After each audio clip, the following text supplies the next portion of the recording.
درود ابراہیمی کا عامل کیسے بنا جاتا ہے، درود ابراہیمی کا فیض کیسے جاری ہوتا ہے، اور آج میں آپ کو وہ آسان تعداد بتاؤں گا کہ ہر شخص آسانی کے ساتھ اس کو پڑھ سکتا ہے، بغیر کسی ٹینشن کے، بغیر کسی پریشانی کے، بغیر کسی خوف کے۔ اور جب اس تعداد کے مطابق پڑھے گا انشاءاللہ پھر وہ دیکھے گا کہ اس کے روحانی ترقی کیسے شروع ہو جاتی ہے،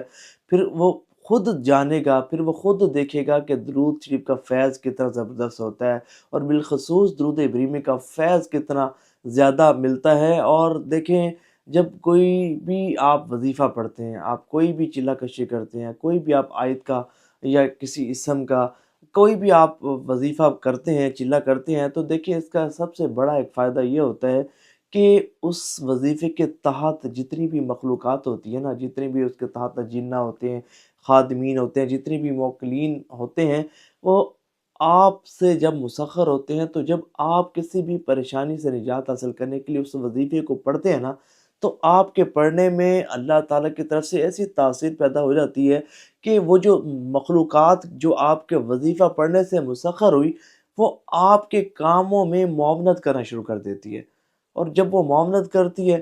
جب وہ خدا معاونت کرتے ہیں، تو آپ کی جو پریشانی، جس پریشانی سے نجات حاصل کرنے کے لیے آپ نے بھلے تھوڑی تعداد میں وظیفہ پڑھا، وہ مشکل آسانی کے ساتھ حل ہونا شروع ہو جاتی ہے۔ آپ کسی حاجات کے لیے پڑھنا شروع کرتے ہیں تو مدد ہوتی ہے، اور حاجات بڑی جلدی پوری ہونا شروع ہو جاتی ہے۔ الغرض کوئی بھی ایسا کام کہ جو آپ چاہتے ہو کہ وہ آسانی کے ساتھ ہو جائے، اور وہ کام کہ جس کو کروانے کے لیے بعض اوقات عاملین سے کنسلٹ کرنا پڑتا ہے، آپ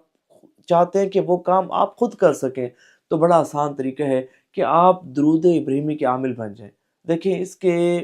یقین مانے اتنے بینیفٹس آپ کو ملیں گے کہ آپ اس کا تصور بھی نہیں کر سکتے۔ سب سے بڑی بات اللہ کی رضا، اس کے حبیب صلی اللہ علیہ وآلہ وسلم کے خوشنودی، توجہ، قرب خاص، اور بڑے بڑے وقت کے اولیاء کرام درود ابراہیمی کے عامل گزرے ہیں۔ باقاعدہ بڑی بڑی لمبی لمبی ان کی چیلہ کشیاں انہوں نے کی، اور درود پاک کی، درود ابراہیمی کی لمبی لمبی انہوں نے ریاستیں کی، لیکن جو طریقہ اور جو تعداد میں آپ کو بتا رہا ہوں وہ بڑی آسان ہے، وہ ہے صرف 313 مرتبہ آپ نے پڑھنا ہے، روزانہ پڑھنا ہے، اور پڑھنا ہے 41 دن۔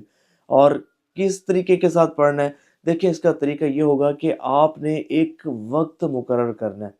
وہ وقت کہ جس وقت کوئی آپ کو انٹرپٹ نہ کر سکے، ڈسٹرب نہ کر سکے، اور تنہائی میں اس کو پڑھیں گے تو بہت زیادہ فائدہ ہوگا۔ اچھا، جائے نماز ایک ہو، مصلی ایک ہونا چاہیے، تسبیح آپ کی ایک ہونی چاہیے، وقت وظیفہ پڑھنے کا ایک ہونا چاہیے، اور باوضو حالت میں آپ نے پڑھنا ہے۔ ہاں، یہ کہ اگر وضو ٹوٹ جاتا ہے تو آپ جائیں گے اور جا کر وضو کرائیں گے، اور پھر آپ اپنی جگہ پر بیٹھ کر آپ وظیفہ پڑھنا شروع کر دیں گے۔ کسی قسم کی حصار کی بالکل بھی حاجت نہیں ہے۔ آپ درود ابراہیمی پڑھ رہے ہیں، اللہ کی رحمتوں کا نزول ہوگا کہ کوئی بھی چیز آپ کو تنگ نہیں کرے گی، پریشان نہیں کرے گی۔ بس یہ ہے کہ آپ نے وظیفہ پڑھتے ہوئے اللہ کی رضا کی نیت کرنی ہے۔ جب اللہ راضی تو سب کچھ مل جاتا ہے۔ اور 41 دن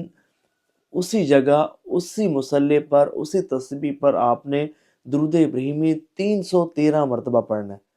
اور جب وظیفہ مکمل ہو جائے تو تھوڑی سی شیرینی پر فاتحہ شریف پڑھ کر آپ نے تقسیم کر دینی ہے، اور دعا کرنی ہے، اللہ تعالیٰ کرم فرمائے گا۔ اچھا، اس میں جو خیال رکھنا ہے وہ یہ کہ اگر آپ چاہتے ہیں نا کہ آپ کو درود پاک کی، درود ابراہیمی کی بہت زیادہ برکات ملے، اور آپ جو پڑھیں اس پڑھنے میں بہت زیادہ تاثیر پیدا ہو، تو آپ نے 41 ایام خود کو معطر رکھنا ہے۔ خوشبو کا، اچھی خوشبو کا بکثرت استعمال کرنا ہے، مسواک کا بکثرت استعمال کرنا ہے، اور ایک خاص چیز وہ یہ کہ اپنی نگاہوں کی حفاظت کرنی ہے۔ بد نگاہی نہیں کرنی، فلمیں، ڈرامے، گانے بازوں سے خود کو بچانا ہے، اپنی آنکھوں کی حفاظت کرنی ہے، صغیرہ کبیرہ تمام گناہوں سے خود کو بچانا ہے، اور عبادت کی کثرت بھی ہونی چاہیے، نمازوں کی پابندی چلہ کشی میں لازم ہوتی ہے۔ اور پھر اس کے ساتھ ساتھ آپ نے، جب آپ نمازوں کی پابندی بھی کریں گے اور گناہوں سے بھی بچیں گے، اگر اللہ توفیق دے تو روزے رکھیں، روزے نہیں بھی رکھ سکتے تو گناہوں سے بچنا بہت زیادہ ضروری ہے۔ اسی طرح ہر بدبودار چیز سے آپ نے دور رہنا ہے، ہر بری اور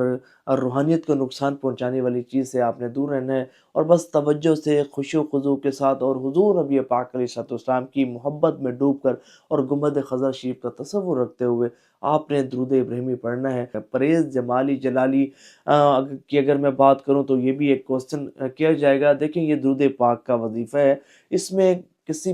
پرہیز جلالی کی حاجت نہیں ہے۔ انڈا، مچھلی، گوشت وغیرہ ہر اللہ کی نعمت حلال چیز آپ کھا سکتے ہیں، لیکن آپ نے بدبودار چیز کوئی نہیں کھانی، پیاز وغیرہ، لہسن کچا۔ ہاں یہ کہ ہانڈی میں پکا ہوا جو ہے، پکا ہوا سالن وہ آپ کھا سکتے ہیں۔